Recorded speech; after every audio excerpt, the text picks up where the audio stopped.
Hello everyone, and welcome to this introductory training on autism spectrum disorder, applied behavior analysis, and implementing ABA strategies in the school setting. My name is Stephen Lavrinsky. I am a student in my final year towards my undergraduate degree in psychology with autism and behavioral science. That is a program that is combined at the University of Windsor and St. Clair College. This training is designed with my practicum in mind, but can be used for anyone interested in learning more about autism, ABA, and ABA teaching strategies. Today we will be discussing what is autism spectrum disorder, or ASD. Then we'll be looking at the background of applied behavior analysis, going through the ABCs of applied behavior analysis, and then discussing how ABA can be used in the classroom or in one-on-one teaching. Now, for what is autism spectrum disorder? Autism spectrum disorder is a developmental disability that affects social, verbal, and cognitive development. It is usually diagnosed between the ages of 2 and 6, however, it can be identified in any stage of life. The two core deficits that are identified in the diagnosis of ASD are social and communication.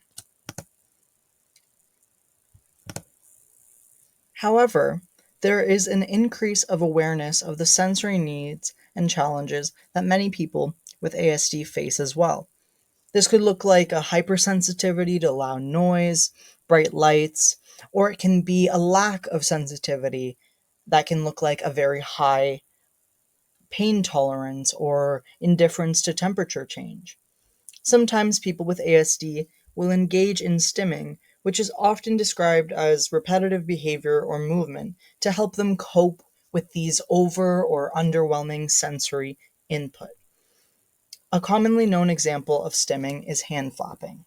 Now we will begin to discuss applied behavior analysis and go into the background. ABA is an evidence-based therapy focused on replacing challenging and maladaptive behavior with effective and positive alternative behavior. We do this primarily by using reinforcement, which we will discuss later. It was popularized by the studies of Dr. Lovaas for children with ASD, but is presently used for a variety of disorders, including substance use disorder and FASD. It was based on B.F. Skinner's operant conditioning, as well as other research in behavioral sciences. Before we go into the ABCs of ABA, it's important to note that principles and methods of ABA are present everywhere in our day-to-day lives. Many supports that are found in the classroom are based on behavioral science research. For example, a visual schedule may be used to help students understand and prepare for the layout of their day. These are commonly used for those with ASD, as many autistic people struggle with transitions and change, and this helps to prepare them and avoid those stressors. Some classrooms may use token economy systems, which allow students to earn tokens based on their good behavior, which will later be exchanged for a reward. For example, a pizza party for their class or a sticker for their hard work. Now to get into the ABCs. The ABCs are antecedent, behavior, and consequence. Now when we look at the antecedent, this is what comes immediately before the behavior or the response. So when we're looking at challenging behavior in our students or clients, we may look at the antecedent as what triggers that challenging behavior. So for example, a noisy class environment may be one learner's antecedent or trigger to begin tantruming. When we are working on a skill in ABA therapy, the antecedent is the instruction that elicits the response or the behavior from the learner. For example, an instructor telling their client to put on their shoes, that instruction of put on your shoes is the antecedent. Now, when we look at behavior, I find it helpful to look at all behavior as communication. We behave in ways as a response to our environment or our internal sensations, and our behavior communicates something to the ones that are around us. Many people with ASD do not have the verbal communication skills to express their feelings or thoughts or feelings that they're having internally. So, acting out their behavior is their way to communicate externally what is happening internally. So, the behavior is a learner's response to a stimulus or antecedent. When we look at consequence, the consequence is what happens immediately after the behavior. If a behavior becomes a pattern, there is likely something that reinforces to that behavior, and the consequence is also interchangeable with the reinforcement of that behavior. So when a behavior is reinforced, it increases the likelihood of the behavior recurring. So what does this mean? If we continue with our example, our antecedent was the noisy environment. Our learner's behavior, or the response that they had, was a tantrum. So now, looking at the consequence is what happens immediately after the tantrum occurs. If we are in a classroom and the tantrum makes the room go silent and everyone turns to the learner, they learn that tantruming gets their needs met. So they did not like the loud environment. This bothered them, so they began to tantrum. And when they did tantrum, the noise was removed. So they learn that if I tantrum, I will get the response that I want. So they're learning that the tantruming gets their needs met, and they will continue to do so whenever they're in a noisy environment.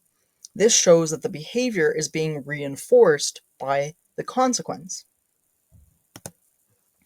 So again, just a visual of that same example. It shows our noisy environment, our antecedent, before our behavior, which is a tantrum, and C is the consequence.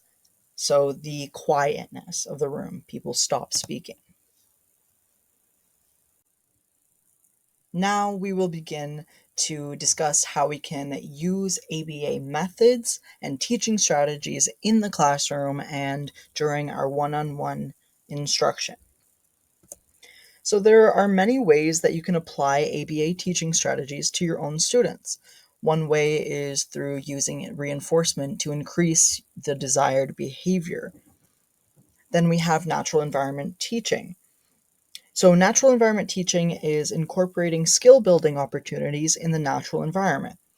In early years classrooms, this is similar to play-based learning, where the activities are child-directed, but important skills are taught or practiced throughout. I've also seen behavioral data collection in my placement, where data is collected on students with challenging behavior.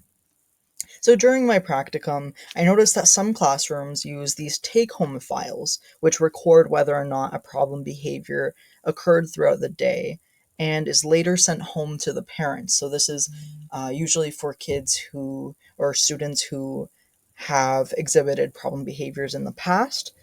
So this is a way that they track this.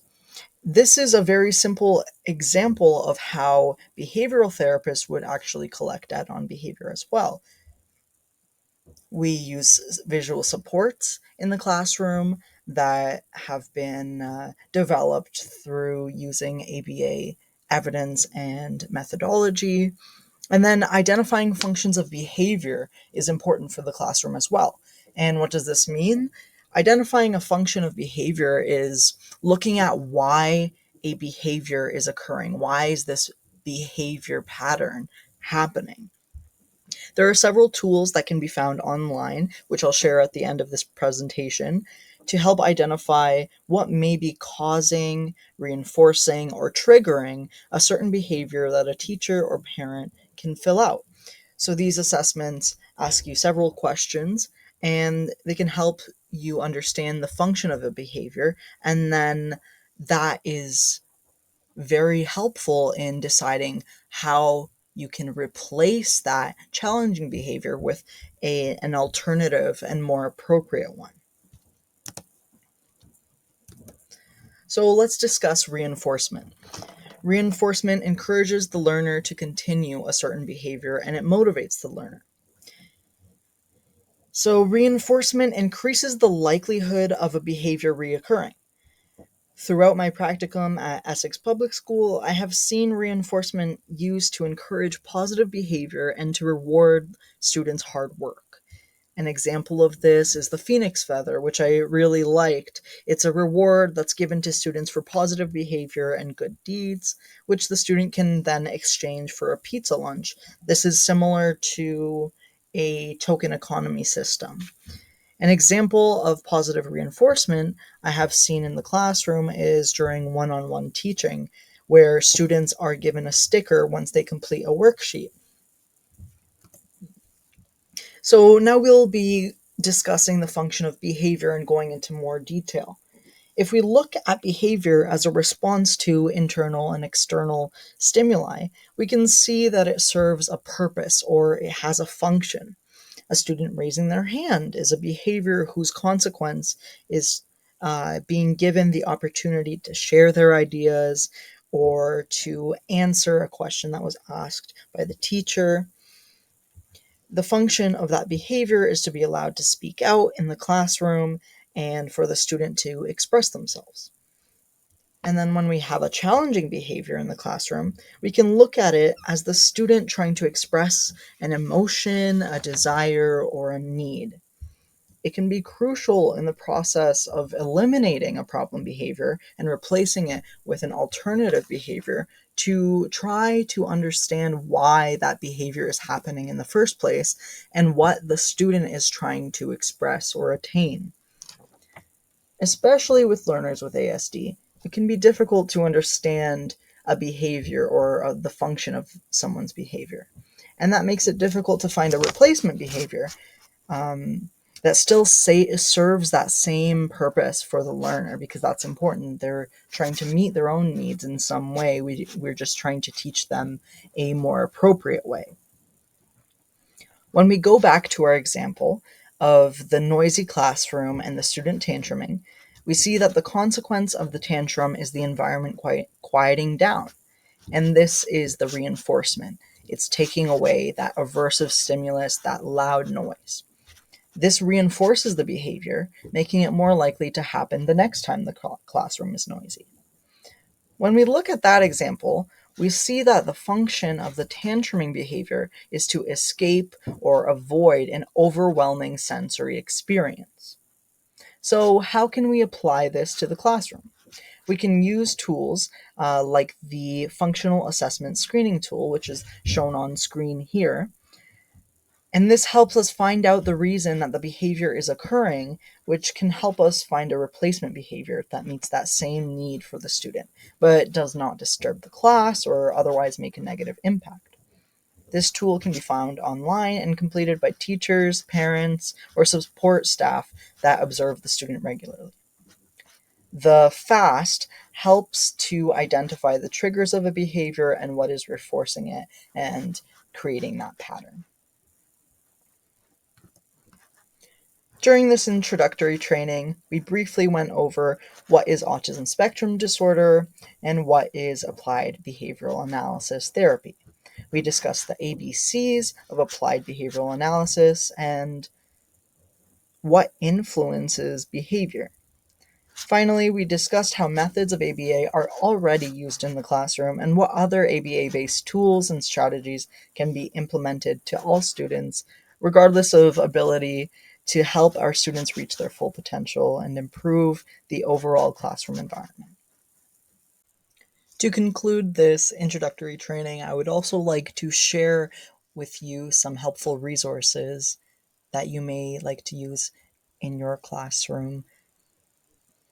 There is the functional assessment screening tool, which we went over briefly, some social stories, which is a fantastic tool for helping learners of all abilities and backgrounds understand how to behave socially in unknown scenarios. And then there are some visual supports. It's a guide to visual supports from Autism Speaks. Thank you very much for watching, and I hope you enjoyed.